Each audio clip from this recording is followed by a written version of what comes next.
ইউরোপের পোশাকের বাজারে বড় উত্থান হয়েছে বাংলাদেশের। এবছরের জানুয়ারিতে ইউরোপীয় ইউনিয়ন ইইউর বাজারে বাংলাদেশের পোশাক রপ্তানি 52.56% বেড়ে 197 কোটি 78 লাখ ডলারে পৌঁছেছে, যা 2024 সালের একই সময়ে ছিল 129 কোটি 64 লাখ ডলার। সংশ্লিষ্টরা বলছেন, ইউরোপে পোশাক রপ্তানির এই পরিসংখ্যান বাংলাদেশের জন্য নতুন দিগন্ত উন্মোচন করেছে।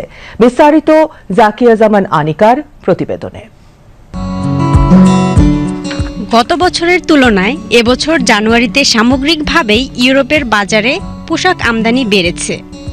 ইউরোপীয় ইউনিয়নের বাজারে জানুয়ারি মাসে পোশাক আমদানি হয়েছে 857 কোটি 65 লাখ ডলার, যা গত বছরের একই সময় ছিল 685 কোটি 47 লাখ ডলারের।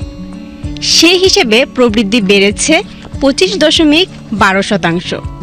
বিশ্লেষকদের মতে বেশ কয়েকটি কারণ বাংলাদেশের এই প্রবৃদ্ধির পেছনে ভূমিকা রেখেছে বলে তারা মনে করেন। বাংলাদেশ বর্তমানে ইইউতে টি-শার্ট, ট্রাউজার ও শর্টস এবং পুরুষ ও বাচ্চাদের টি-শার্ট রপ্তানিতে শীর্ষ অবস্থানে রয়েছে।